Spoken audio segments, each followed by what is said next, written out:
Group 2 పరీక్షలు వాయిదా పడడంతో ఆవేదన చెందిన ఒక విద్యార్థిని ఆత్మహత్యకు పాల్పడ్డ ఘటన చిక్కడపల్లి పిఎస్ పరిధిలో శుక్రవారం రాత్రి జరిగింది. వరంగల్కు చెందిన ప్రవళిక అశోక్ నగర్లోని బృందావన్ గర్ల్స్ హాస్టల్లో ఉంటూ గ్రూప్ 2 పోటీ పరీక్షలకు సిద్ధమవుతోంది. పరీక్షలు వాయిదా పడిన నేపథ్యంలో మానసిక ఒత్తిడికి గురైన ప్రవళిక తానుంటున్న హాస్టల్లో ఎవరూ లేని సమయంలో ఉరివేసుకుని బలవన్ మరణానికి పాల్పడింది. విషయం తెలుసుకున్న తోటి విద్యార్థులు పోలీసులకు సమాచారం అందించారు. పోలీసులు సంఘటనా స్థలానికి చేరుకుని మృతదేహాన్ని తరలించే సమయంలో విద్యార్థులు పెద్ద ఎత్తున నినాదాలు చేస్తూ ధర్నాకు దిగారు. మృతురాలి కుటుంబానికి న్యాయం చేయాలని డిమాండ్ చేశారు.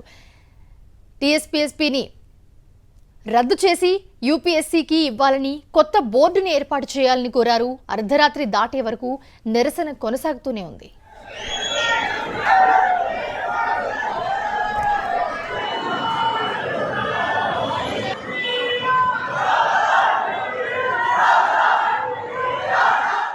ప్రస్తుతం ప్రవళిక బ్రదర్ దీనిపై స్పందించారు. అసలు ఆయన ఏమన్నారో ఒకసారి చూద్దాం. మంచిగా ఎగ్జామ్స్ కూడా రాసింది గ్రూప్ 1 గ్రూప్ 4 ఇట్లా ఓకే మంచిగా రాసని చెప్పింది. అది మంచిగా రాసని చెప్పింది. తర్వాత మళ్ళీ పోస్ట్ పోన్ అవ్వడం, మళ్ళీ క్యాన్సిల్ అవ్వడం, మళ్ళీ రీషెడ్యూల్ అవ్వడం, మళ్ళీ 2 days బ్యాక్ అమ్మ వాళ్ళకి కాల్ చేసి ఏడ్చిందంట. అంటే ఎప్పటికీ ఈయనే ఉంటున్నా, అంటే గ్రూప్ మళ్ళీ పోస్ట్ పోన్ అయినాయి కదా, క్యాన్సిల్ అయినాయి అని చెప్పేసి ఏడ్చిందంట చాలా. మా వాళ్ళ ఇంట్లో వాళ్ళు కూడా చెప్పారు, కొంచెం ఓదార్చిలు అంటే ఏం కాదు మళ్ళీ రద్దు, ఏం కాదు హైదరాబాద్లో చదువుకో ఏం కాదని చెప్పేసి.